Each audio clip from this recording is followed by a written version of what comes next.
experiences since she was a young baby, and in 1994 she began to suspect that these experiences were ET related.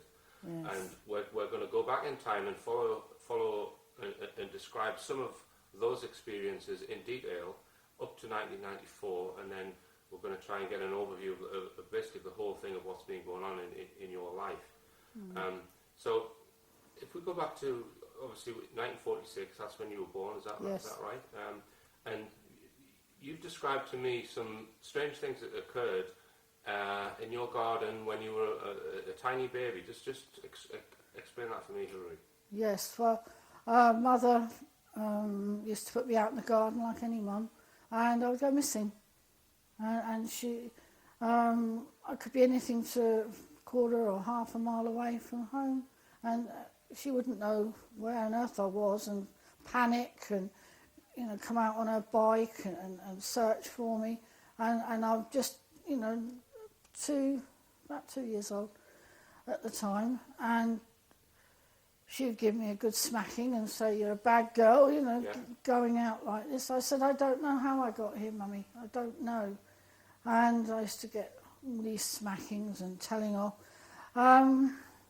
Then it continued on for about 3 years. Then it went till I was about four and a half.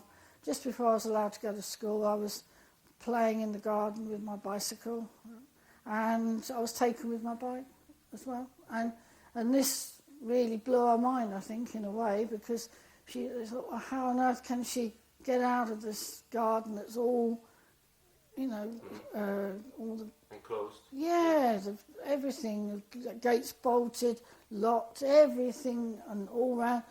And so she came down and found me. This time she didn't smack me. She just said, I'm confused, I'm very confused. Then, and then we go on to, well... You think that perhaps they did something to her so that they wouldn't notice that you'd gone? All right, they did. Right from when I was born, and I was a beach baby, and I was under oxygen because I'd nearly died. What they did then, these critters, whatever they are, putting her out. We know it as being put out, and when you're in a crowd, if they want one person, they'll put the lot out and take that one person. Well, that's what they were doing to my mum, and she's only admitted it in less than a year. It was barely 12 months since she finally said to me, because nothing came together. I couldn't understand why a mum would put a kiddie in the garden and all this sort of thing and not keep an eye on it. I certainly have, and most mums I know do. So it was then she said, well, I don't even want to talk about it. But she said, it petrifies me. She said, I was put out from pretty much the day you were born, she said, into this horrible sleep state where I'm crying and screaming to come out of it, and I can't do a thing about it. And she said it blew my mind and has continued to do so for years and years. So I said, oh, Mum, I had no idea. But you've now finally put that missing link in that I so desperately needed, and I can't thank you enough for having the bravery to just tell me, because nothing made sense till then. Okay. And as a young child, you used to play in the woods with your best friend? Yes, Janet. Strange things happening there? We had missing time episodes and things like that, and you'd be playing in one part of the woods? Yeah, and then you'd find yourself like near the gates or something else coming through, and having no idea how on earth you got there. You thought to yourself, well, but we were too young, we couldn't connect. It's harder now, even now, isn't it? Anyone generally to connect this thing together. So, we lived through a lot of those. And your friend's name was? Janet. And I've spoken to Janet, and she's, corroborated everything that you said, I have to say. She's a good girl. And she even witnessed something on the horizon which she thinks may have been a UFO. Yes, it was. Yeah, the thing was, we were talking at the bottom of the road where we lived on this other housing estate at the time. I think it's the summer holidays. We were just chatting, and it was a lovely sunny day, and then something glinted in my eye, and I thought, what's that? And I looked over, it's sort of just near here, the trees over the back there, and there was this sort of disc-shaped craft hanging there, and I saw like a door open, and I said to Jan, look, Jan, and she oh yeah, she said, oh, what's that? I said, I don't know, but it I suppose when your brain has, they give you amnesic things, you know, then you're really not too sure, but you know you're frightened in a way. Anyway, suddenly it went from, I suppose it's about a mile nearly, it shot forward in the blink of an eye, and it was hanging near the drum laundry, in the sky, much bigger obviously. The hatchway was there, and this figure, which you can say was humanoid. It had arms, legs, head, body, very large, was standing in that doorway. And well, she looked at me, I looked at her, and well, we don't know if there was missing time then, because again, we were just two youngsters, but we were very frightened, and the next thing we knew, we were running up our road. She went into her house, I went into mine, and to be honest, we didn't see each other for quite a while. And was that the time when you described what the aliens or creatures' face looked like? You said to me that it looked like a particular animal. Or was that another time? No, that was the flashback from '94. Okay. So that it looked like a tortoise. Aye, as if yeah, had a it tortoise. turned the coin, if you like, up the other way, Okay. and that went right the way back to when I was 5. Okay. So this is in 1994. You basically you realised and started having more flashbacks, and were able to put it all together. So this time in your childhood, you didn't have a clue what was going on. Basically. Oh no, not at all. So if we can go to your sort of early adulthood, Yeah. In 1969, you were in a relationship and you had a problem. Can you describe that? Yeah, we were coming home from Wales. But can I just say, is it okay to say before that? In this was 1962. Okay. We went to see... You'd be what, in your early teens or something yes, like that? Okay. Exactly. We went to the youth club at the local school down the road here, and they had the film night once a month, and they had the day the earth stood still, which I didn't really know anything about, and settled down to watch this film, and Janet wasn't there for some reason. Then all of a sudden you see this saucer zooming in over the town and coming down to land on the park. Then you see this door open like that, and there's that Klaatu, what was his name, standing there. Oh my God, that did it. I burst into tears. I was in a hell of a panic. I had young Martin sitting next to me, this lad, and he put his arm on my shoulder. He said, "It's all right, it's only a film." I said, no, I can't stay. I got up, I rushed out of there. I didn't stop running till I got into my front door. So you were reliving your earlier childhood experience? Yeah. Okay. And I went up to bed because my parents wouldn't understand. Yeah. You couldn't say, "I've just seen this or that." I thought, no, go up to bed, have a read, try and chill out a bit before you go to sleep. You know, oh God, it was frightening. Okay. Yeah. And moving on in time to your... Yes, I was coming home from Wales. We'd had a... 1970? Yeah. You were 24 years old? 23. 23? Yeah. Okay. Coming down through from Fishguard, we took the night ferry from Ireland, the last night ferry, across to Fishguard. It was about 1:15 when we landed. We had a little Mini with a Mini Cooper engine, so had a little bit of oomph to it. We got down to Haverford West, then we turned east and we carried along the coastal road we went past Carmarthen, went past where Janet lives, and Clethley Way. Then we went, saw Swansea coming up, and then there's no recall after that, nothing whatsoever. And I've battled with this for years and years, and I thought, something more. Well, the thing is, the next thing we do, it's early morning, sun's just about rising. We're on the outskirts of Cardiff. I'm certainly aware where we are. I can see the Severn Bridge over there. I can see Weston-super-Mare. I can see the Somerset levels and going up towards the Devon area. And I thought to myself, well, it's a bit weird, We were in a garage forecourt. There's a beach just over the road, sandy, dark colour. And but the thing is, I'm very ill. I had the last of the food the night before because we'd run out of money, and I suppose I put it down to sort of like a migraine, but I was hurting all over from head to foot. I noticed I had a few bruises on me as well, and I thought, this doesn't make sense. I'm so ill, shouldn't be like this. And I mean, some people might say, well, okay, you had something bad to eat. You had a bad dream and you fell asleep and then you woke up. They might say that. But this specific event, you had flashbacks to this event. Oh yeah, a few years later, yeah. So in that flashback, a lot more detail came out as to what happened. Right, it so certainly did. Yeah, it's actually pretty incredible, some of the detail. Do you want to describe some of the detail from the flashback? Well, the thing was, I was ill all the way home. I went to bed.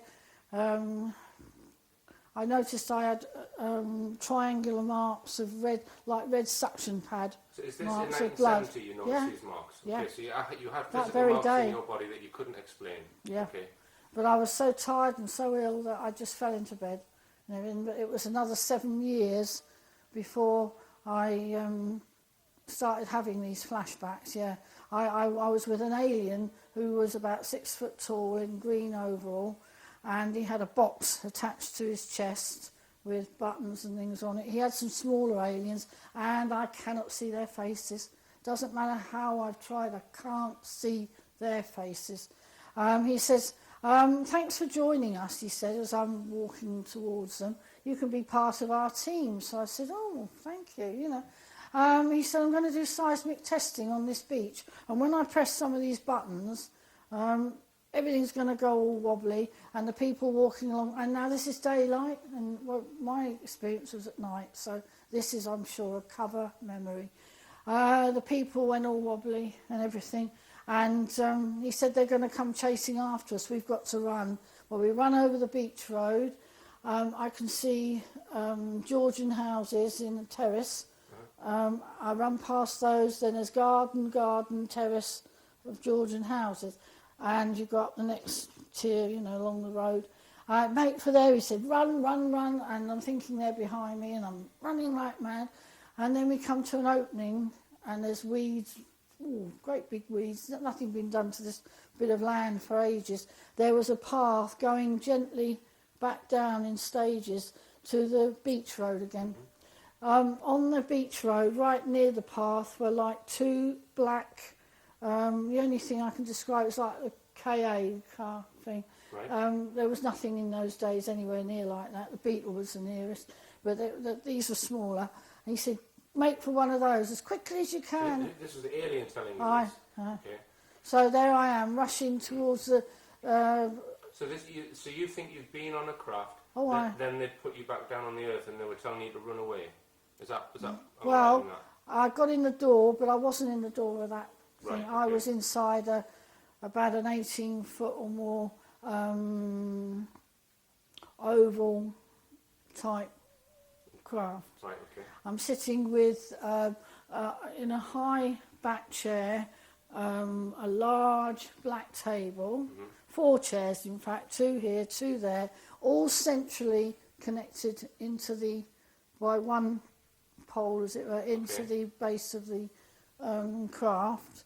I'm looking, and just a few feet away is this white console, which is fashioned, as it were, into the bend of the craft. There's this next green figure sitting on a stool centrally.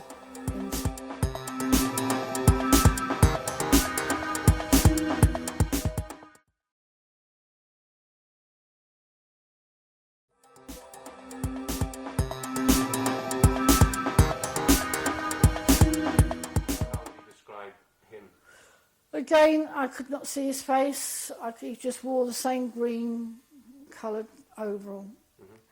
He was working something, and I said to the chap in the sort of standing next to me, you know, is it all right for me to have a look? So he said, yeah, you can get up and have a look. So I got up and I had a look, and it was like very much a grid system. And this grid system, you could see the land, and you could see this light sort of flashing like this across, you know, and I said, oh, that's really interesting. So, yeah. You're on board this craft. Aye. You're speaking to a guy on this craft Yeah, who's operating this strange console thing. You say, well, can I have a look at that? And what happens then when you say, can I have a look? He was quite happy about it, and I thought then, you know, because I hadn't seen a lot of lay systems, but it seemed to me that there was something definitely connected with the earth he was using. Then I turned my head this way. I saw a semicircle of front windows, and I saw another guy sitting on the same kind of stool in the same kind of green overall, using these kind of lever things, working this ship. But what I did see was we were going at one hell of a rate of knots across the River Severn. We had gone past Weston-super-Mare. We were coming well into like Hinkley Point or somewhere in that particular part. Really, really fast, you know. Then it goes. That's it. I have no more. It's gone. And one question: how could you equate that? When you're remembering it with 1970 from 7 years later, how did you know it was you as 24 years old? 23, 24, yeah. What was the car there, or was there something there? Well, my memories of actually being at that beach, right, by that particular beach. Yeah, and taking in the landscape round me when I was there.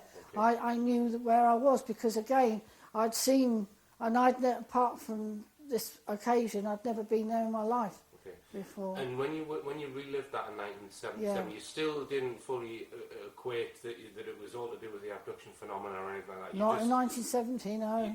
In 77? Oh, no, not fully, no, because I thought maybe I'm just having an amazing dream, you know. It felt so real, and this is it, this is what they do to you. So you still weren't sure whether that was real or not in 1977? No, I was not. Okay, right. Okay then, in 1977 another fascinating thing happened to you. You were in the forest. And, yes, I was. With your ex-husband. Yes, and our little daughter. Tell us what happened there. Well, we were coming through this little road that runs through the forest, and just having an evening drive in July 77, broad daylight, and all of a sudden we go almost through to the other side when we got all these buses, army buses, backing up, soldiers in combat gear with fully armed guns and everything, all shooting about all over the forest. And this was a forest which was next to a place, we'll not say where it is, where there wasn't a military activity. And a lot of UFO activity took place over there before that and since that. And we had no choice but to turn the car around and go back the way we came. I noticed as we turned the car around, there was quite a sizable edge to the road, no grass and stuff, but it was burnt. It was a huge circular burn mark, and I thought, uh-oh, you know, something's, you know, this is a crash retrieval. If you know, I'll eat my hat if it's not, because I've been a researcher, you know, for a long time and studied this stuff. Anyway, we came back the way we did, around this bend in the road and everything. Then suddenly something took my eye, and I looked up, and there was two white figures on about a 10-foot embankment. They were both looking towards where the soldiers were beginning to really spread out, I'm sure. And so I only saw the side. I didn't really see their faces very well. They had these helmets on, which their faces were slightly in the eye. And then they were very thin. Mm-hmm. They both looked what we would call anorexic now, white, all in white. Well, they ran into the clearing where we were driving past and just vanished. Okay. I said to my ex then, I said, "Did you see that? Did you?" He said, "Yeah, I saw them coming down." He said, "Where?" I said, "They've just vanished." I said, "Get the, car out of here." Yeah, you think the military were there because they'd seen something on radar, yes. perhaps, and were trying to pursue Yes, them? I do. Okay. Yeah, okay. Yeah. I think that they were definitely they were there to either retrieve or capture. You basically come out of the woods, and then after that point in time, you think that they came closer, that you had more memories, more recollection of things that had happened in the past. Yeah, well, the aliens began to. I got this feeling all the way through that even though we'd got home and I wanted to think that we were safe, but I had a feeling that this may have opened up a whole can of worms, okay. If you like. I also, in that time period, was having this dream of the hexagonal craft. Yeah, you had what you describe as a premonition. Yes, and a premonition. Can you describe that? Yeah, well, we're in a big stadium and it's coming up that time now. People in the premonition, I was way ahead of time. We were in either the Army Military Stadium here, which the Army are training the Olympiads, or whatever they call them, and here, because they've got good training stuff. Whether it takes place actually here, I get the feeling it does, but you never know. It may be the Olympic Stadium itself, I'm not sure, but my feeling is it's here. And because I saw a telephone box in the future, like the glass telephone box. I saw camcorders. I saw, the little cameras, all the various things that we've got now that we didn't have. 1977? Yeah, we had nothing like that then. Okay. Nothing at all. Do you think maybe it's 2012 that you've... Yeah, yes, I do. That you were seeing in 1977 in yes, premonition? Yeah.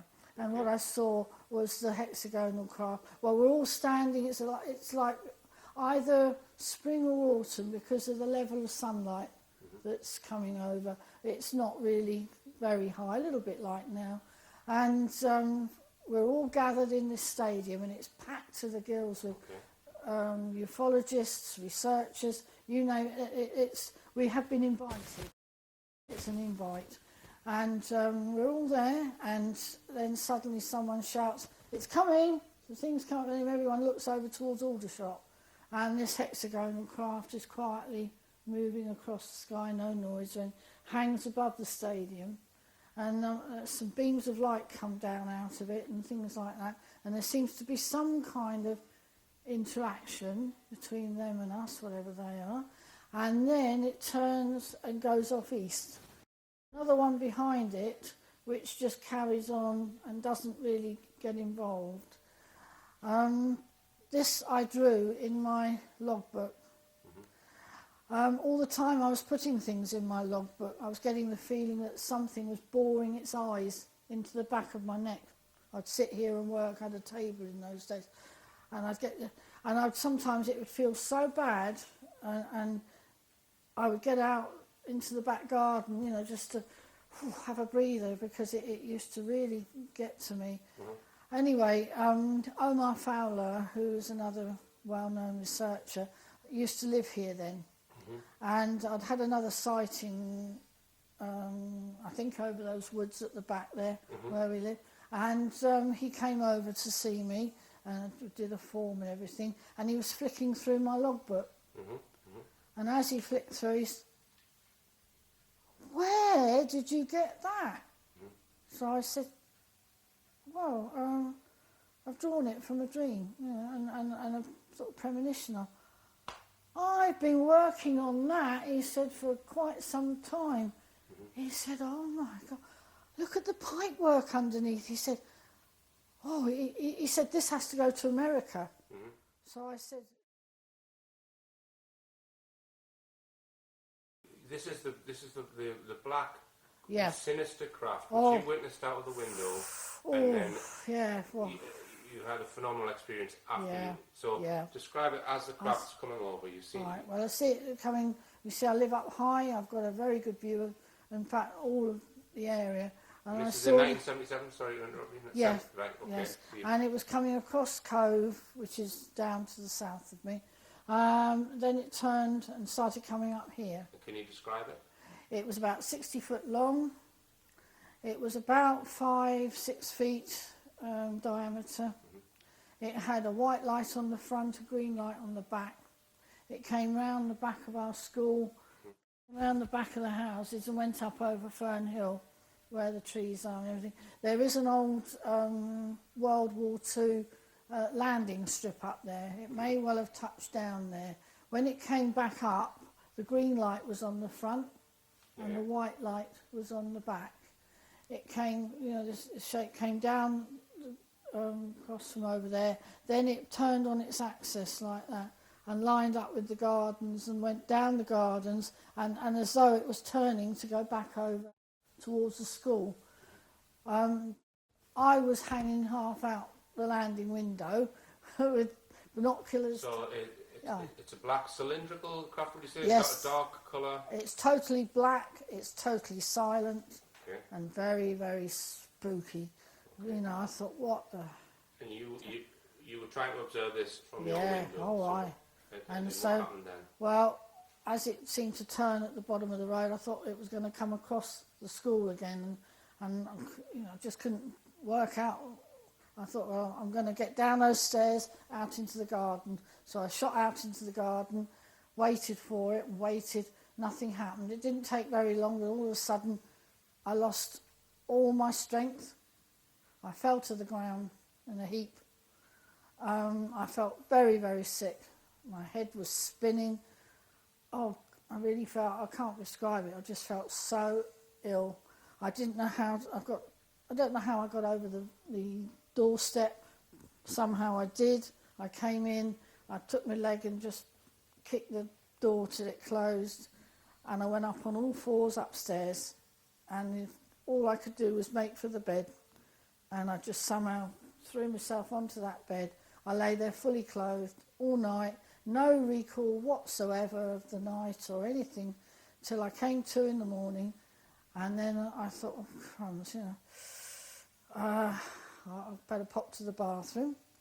As I went to the bathroom, got a mirror like you do, and all of a sudden I noticed I was burnt all down this side of my face and all down here, little pimples in it and everything, and red hot. And I thought, oh my God, you know. Then I thought, oh my God, yeah, I've heard and read about radiation sickness, and oh, you know, I thought. 1979, you were going to pick up your daughter from school, and you had a very strange experience there. Yeah, everything went silent, totally silent, and there was nobody in the street, no cars, no life whatsoever, no birds, no anything, and it was home time, as I would have calculated it, and I couldn't understand, you know. Then I got this feeling anyway. I've heard of this situation happening sometimes with, and I thought, oh God, something's going to happen, you know. Then I see this old man, or at least in the distance, coming round the corner of the bottom of the road, and he's walking with a real gait on him like this, you know.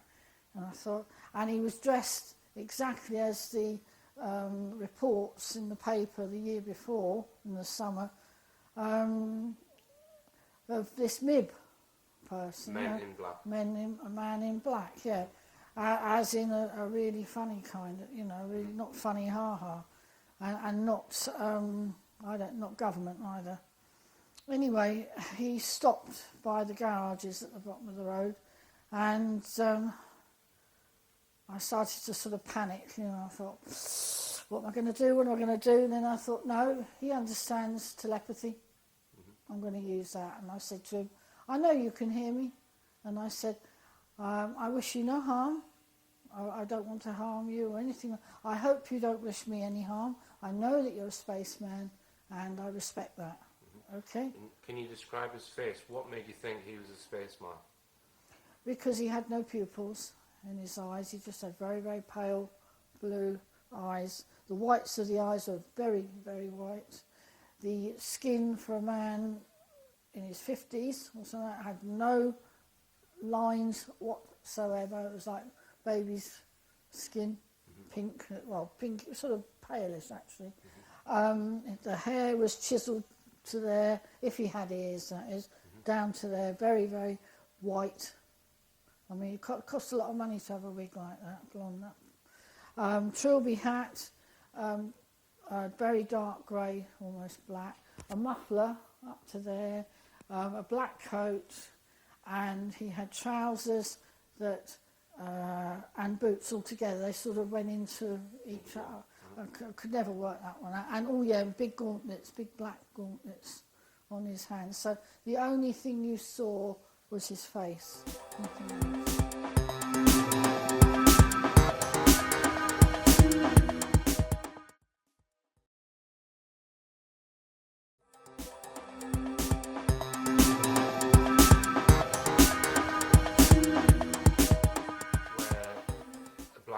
Came into your garden. Can you explain that one right from the very start as to when you suspected something was wrong?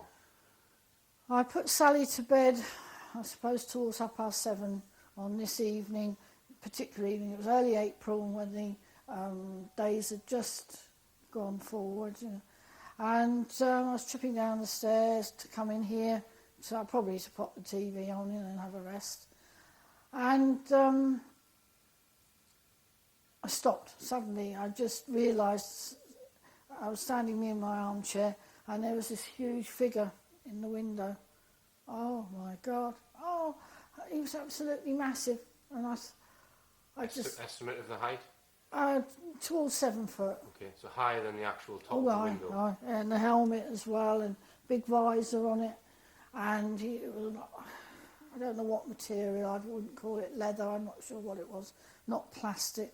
But it did take a bit of the evening sun on just the edge of the helmet and down that edge. Can you describe the helmet? Because there'll be people watching this thinking, well, it was a motorbiker. Well, it was around, but it came right down and into here. Right.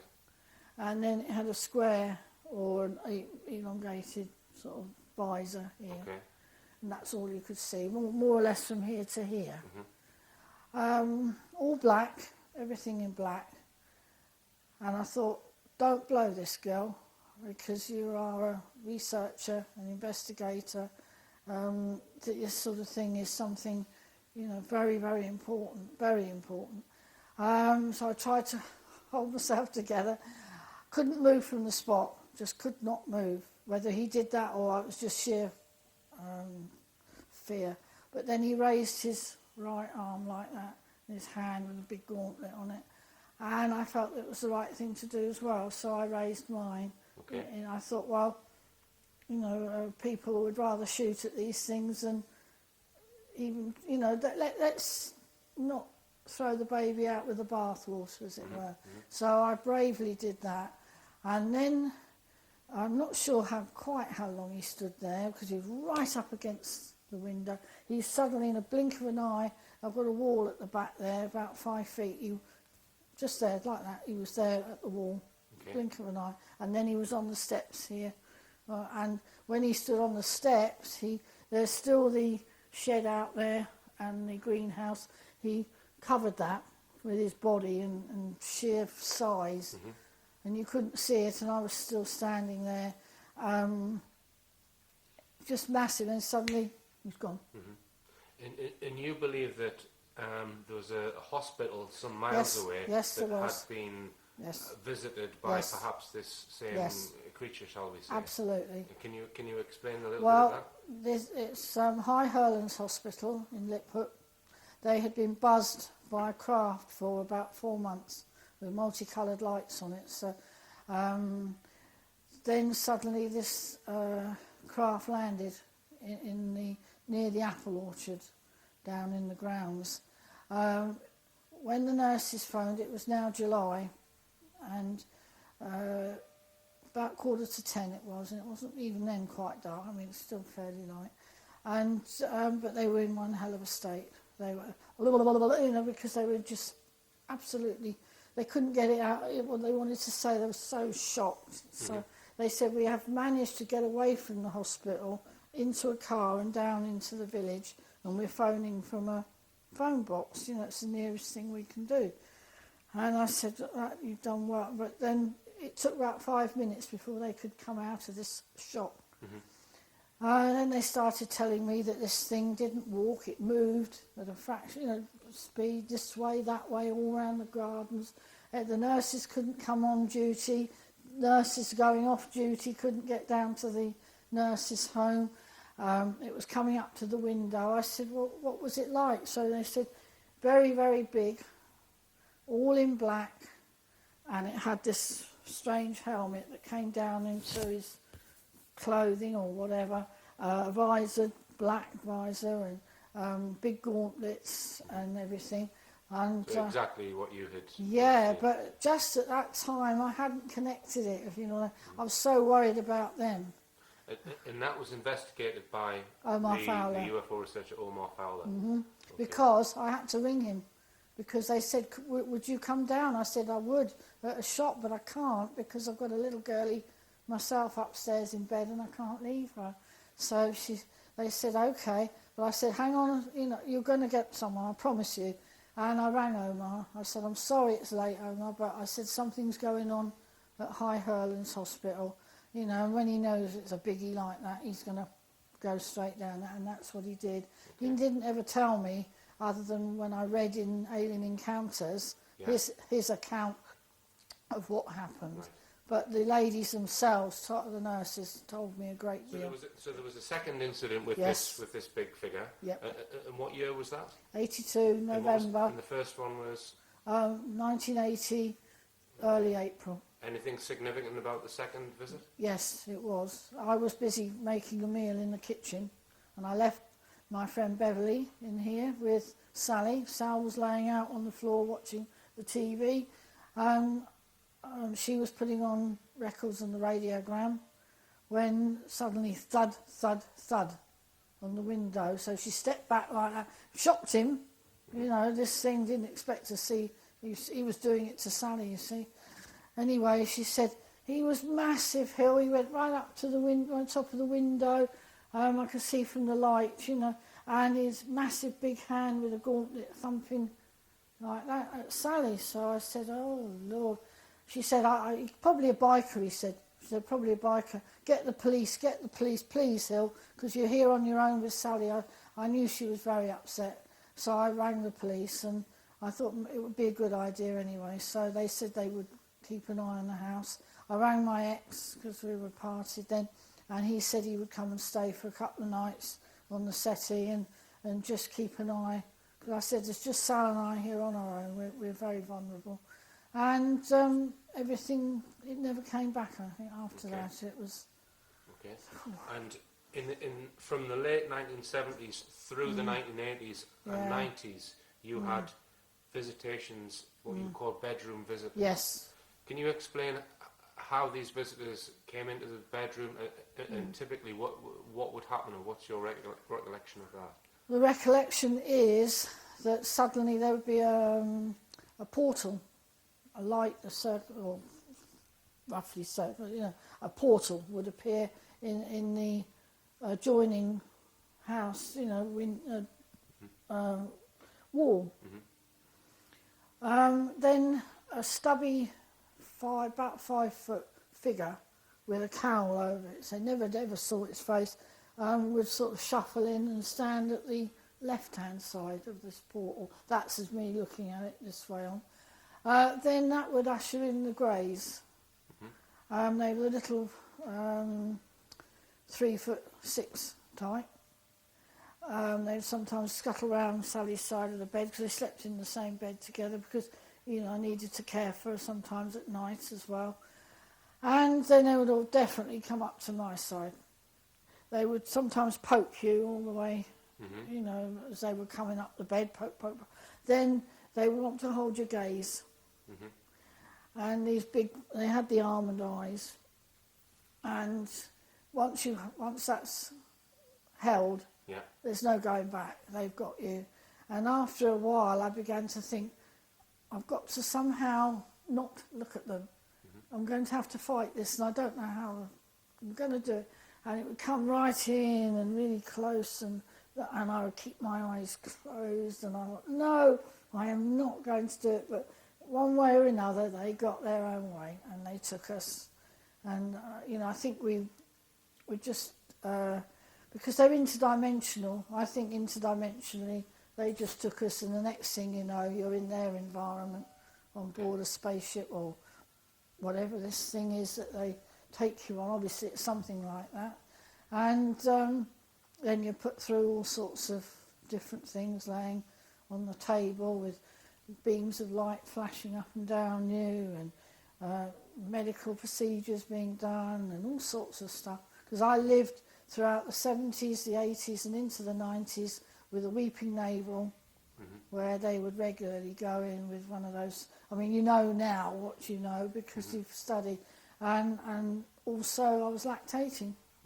And there'd be no reason for this other than I was feeding their babies, or the hybrids, or the eggs they were taking and making into babies, and saying, right, now you come back and you feed them, you hold them, and this sort of thing. So do you have a scar where this needle will have been put into your navel?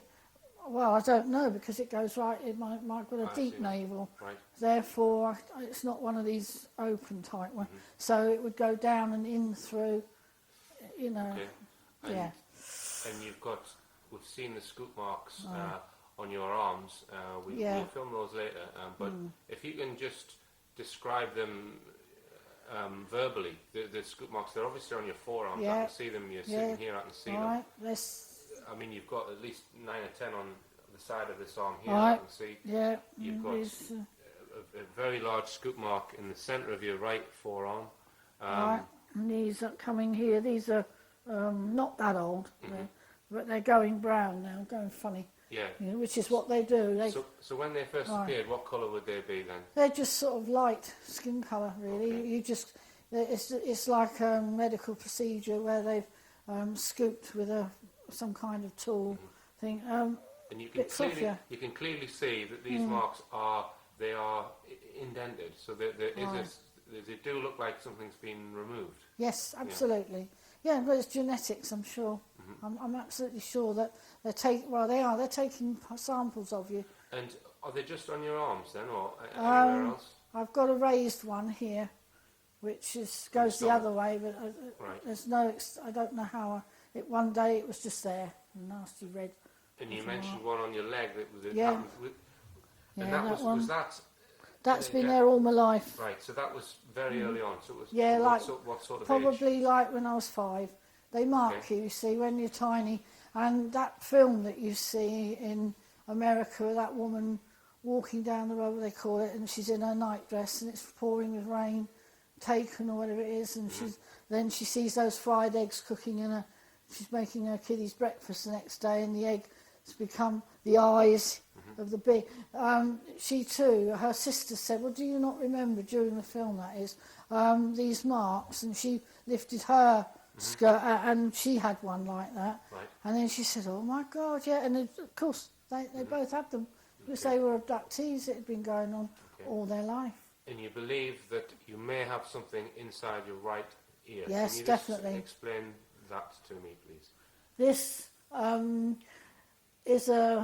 it's like a pronged thing. I've taken piece of wire. I've taken a sample, as in like the dentist does for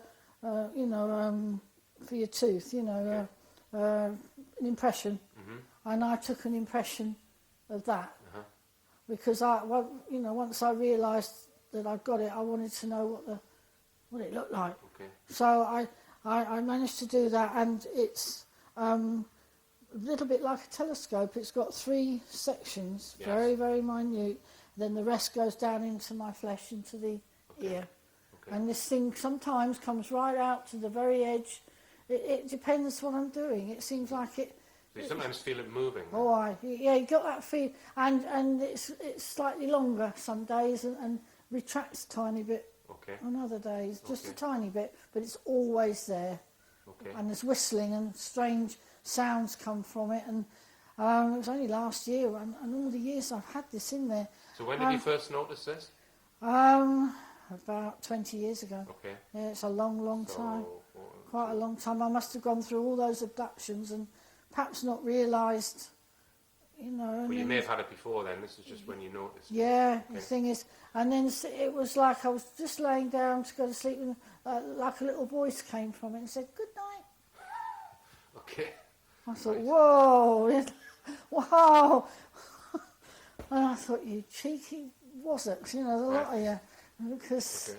And was that in English or was it telepathic or how was that? no, it's like a little voice coming So from, okay. yeah, coming from the implant. Okay.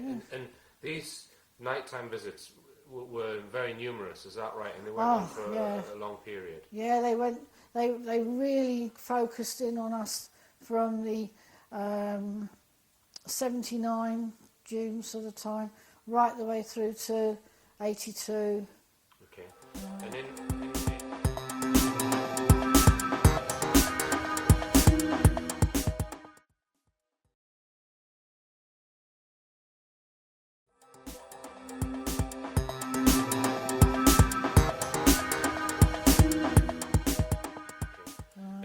in 82, you had an extremely bad experience Yes. with regards to these visitations.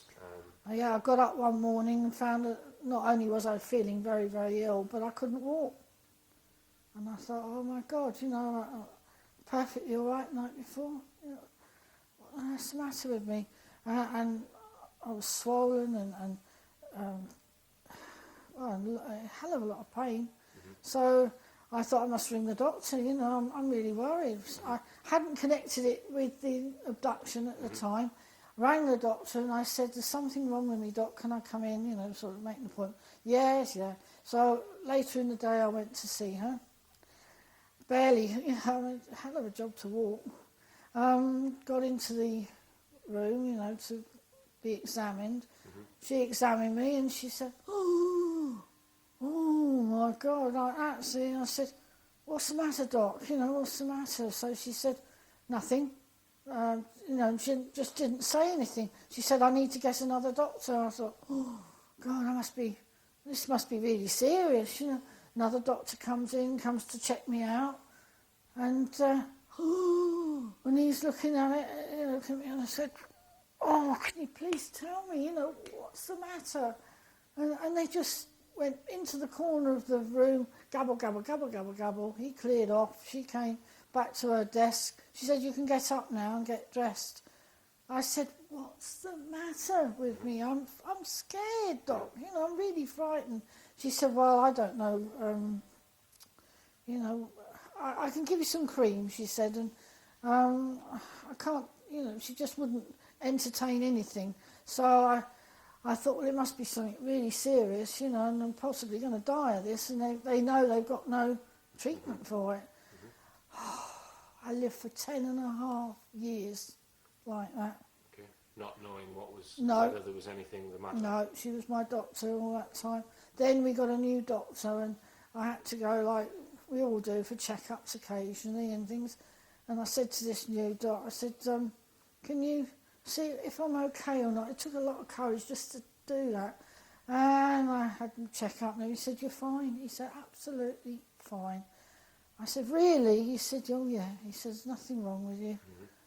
I got back in the car. I think I only went about half a mile. As soon as I got to a lay-by, I pulled over in the car and I just sobbed my heart out. Okay. And till I got rid of, you know, all this tension. I am going to live. I am all right. But what on earth did they do to me? And staying with that, in 1969, when you were only 23 years old, Yeah. you miscarried. Yes, I did. And tell us a little bit about that. Well, I had time on my own while my ex was going to wait for the doctor to come, because we lived in a block of flats with his mother. Well, I had to because I was ill. You know, they said I had to have bed rest. But they held out pretty high hopes that I would, once I'd got over this difficult time, you know, I'd be okay and I'd carry it for a time. But no, it was early Christmas Eve, early in the morning next day, and as in 2 o'clock in the morning.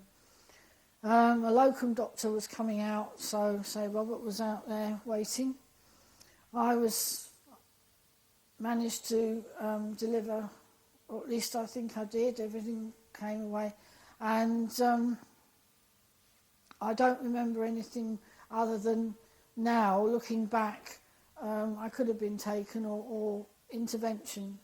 There was enough time for that, because when the doctor took away everything, about 4 months later, when I was a little stronger, I went to have another checkup, and I said, could you tell me please, you know, was my baby a boy or a girl? You know, it would help with the, you know, the fact that I'm still grieving and everything, and you know, obviously for the future, you know, you obviously surely, you know, got to know these things.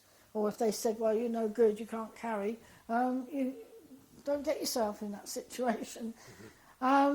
She just flicked through some papers, and then she said, well, she said, I said... She couldn't tell you, no, because possibly no, there wasn't the baby there? No baby, no. She said, well, I've got no record, she said, of it. Okay. I said, you what? No. She said, there's no... You know, I thought, well, that makes it even more suspicious now. Much more. Okay, well, that's, I mean, a very traumatic experience. Very. Yeah, because others, my sister-in-law had a baby the day, pretty much all within the 2 days she was due one, and she had hers, and I couldn't bear to see her or anything. I stayed away in Mumfold, where I used to live, and until I was strong enough to cope with it, because I honestly couldn't cope with it. It was awful. Okay. Okay then, Hilary, well, can we talk about the 1994 incident now? Okay, and 1994 really was the year when you kind of put a few different facts together of your past and began to think this whole thing could be down to an alien abduction scenario. Oh yes, absolutely. And in 1994, you had something else happen to you. So yeah. Can you describe that? I had a crisis abduction, an absolute crisis.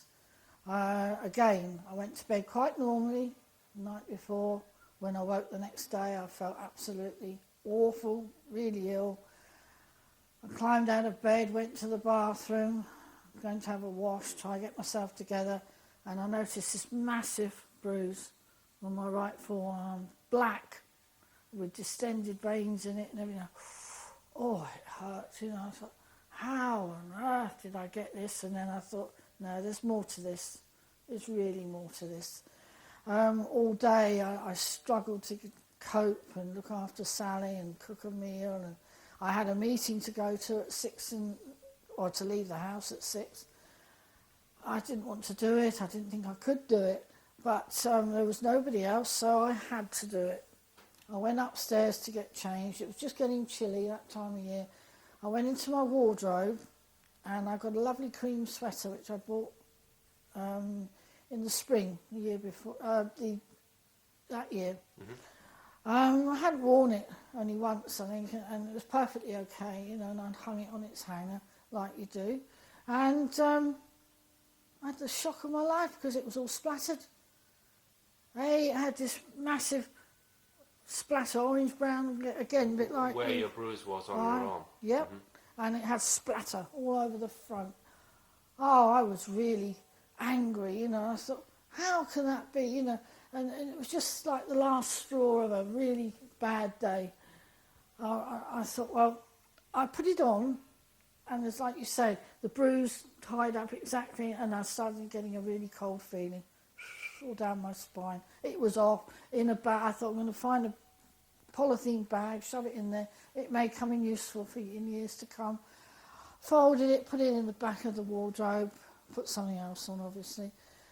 And then when I got back and I was going to bed, I started getting these flashbacks, and one flashback after another, after another, after another. Flashbacks from that night, from 1994, or from well, from all that had been happening to me throughout the whole year, all Right. the years. over the years. I knew for instance, in an instant, I knew that the abduction from Wales was real.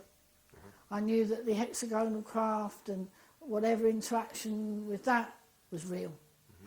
I knew that all these bedroom visitors and what had happened with Sally and myself was real. I knew that the black figure, all the things that I'd ever experienced were real. Something triggered in your brain which made it all clearer. Yeah, much. I mean, I never doubted those because I was like I am now. I saw them in my own eyes, the figures, the black figure and all that. But then I'm going right back into early childhood. Jan and I standing at the end of the road, and it was real. That really happened. We really did have missing time, and you're going back and back and back and back till I'm 5 years old. Then I start remembering the abduction, which I'd totally forgotten. It comes back in like sepia film, in section. Yeah. Right. And what I see is this little kiddie coming into the bottom of the field, and the grass is high. Well, when you're only 5, everything's bigger than you. And this little kiddie suddenly splays out into the grass, and it's moving along like this, and its legs as well. And then I'm seeing what it's seeing, and it's a disc, a self-lit disc on the other side of the field in a slight, probably what was left of a bomb crater or something like that. Weeds and grass have grown all around there. And can't think what it is because I'm only 5. I'm moving forward a little bit more and still... Then the camera, because I'm thinking it's a little boy, you see, and it's got a cap on its head and everything, pans in onto my face. And then I see my face. Oh, my God, it's me. Oh, then all of a sudden... So this is the missing time in the woods Oh, from your childhood? No, this is the missing time when I was much younger. Oh, younger than that, when Yeah, you were... we've never had that back, Jan and I. We've never had what happened to us. This is when I'm 5 now. I'm going right back to what this. we spoke about earlier with your mother. Aye. Yeah, okay. Yeah, well, this figure suddenly was there in front of me. It grabbed my arms, and like a sack of potatoes, it pulled me right across the field. Bang, bang, bang, bang, all the rough ground and everything. And, just no regard for me whatsoever. We went under this thing, and there's like a tube thing with a door in it. The door slid open. We go inside, the door slides back, and then you feel yourself rising up. And then I'm in a round chamber with what looked like consoles again, with lights flashing on and off all sort of around me. And it's all dark, completely dark. They seem to work very well in the dark. Little figures moving around, but that's, I guess, like this one was. The thing was, the only way I could describe it was like a tortoise, because it had scaly skin and it had black eyes, slips for nose, slip for mouth. And I had never seen anything other than a tortoise. See, so that's the only way I could sort of, with kiddie's mind, yeah. But it was obviously not a tortoise because it didn't have a shell on its back, it was walking around on 2 legs. Aye, just like you and I. So I thought, oh my God. Then next thing I know, I'm being thrown on this bed thing, all in the dark, clothes all stripped off me. They've got this really sharp instrument, and they start digging it in from my feet, up my legs, maybe, and I think that's how I came to get that as well. They did something there. And then all the way up to my head. Well, I don't remember anymore. I just remember them going through this procedure, and then it's gone. I've got no more memory after that at all. Okay. But very frightening. There was one book on there, on that shelf, and it was David Jacobs' abduction book. Right. Whoa! Picked that up, paid for it, got home, started reading, getting really... And he's a renowned American abduction researcher. Yeah. But Yeah. I went through that, and then all of a sudden I started panicking. And I thought, oh... And it says in there, if you're finding it difficult to read, it's because you are an abductee and things are coming back and what have you. And I thought, you're dead right there, you know. So that happened. I rang dear Tony Dodd, because now I was growing a bit and getting stronger. And I said, Tony, I need to know. I've been in contact with him once or twice before. I said, am I an abductee or what? And he said, tell me everything. And I told him everything. And he said, yeah, everything you're saying bears out. He said, I'll write you a letter. He said, maybe it will help you in some way. I said, well, I really appreciate that. I went to Margaret Fry in Wales, and I rang her up and I said, Margaret, can you tell me please, you know, I am a researcher and everything, but I need to know about this place in Wales just outside Cardiff. You know, I've read a lot of reports from Wales, and my friend Janet has given me many things from her own papers and stuff. Oh, my dear girl, she said in her lovely little accent, she said, there have been many abductions from this hotspot that you were in. She said, you're outside the garage, weren't you? And I said, yeah. By the beach? And she said, and this, that, and that. I said, yep. She said, yep. She said, you were in a hotspot there. She said, how you got there, of course, is another thing. I said, yeah, you're right. Because, to be quite honest, I think they may have turned Robert off, my ex, and taken the car, taken everything, because the other thing was, when we were driving home from, you know, and I was ill, he kept looking at the petrol gauge, and he kept thinking to himself, you know, I should have used a bit more petrol up than that. You know, there's at least a quarter of a tank still, you know, it filled up well in Ireland before, but you couldn't understand. Well, it makes sense, doesn't it? If they've taken you and then dropped you off, you know, for, what, a couple of 100 miles or whatever it is over there, well, the only good thing about it is you've still got petrol. So, amazing, you know, so I had to verify everything and be absolutely sure what I was dealing with. And once I did that, I could move forward. Ken invited me up to Bedford to the beams. This was in 1997 when you met other abductees, and it was then... Yeah, they walked in through the door, there was 8 or 10 of them. They all looked so familiar. And I thought, I know you. And they were doing the same thing, because they were looking at me and thinking, we know her.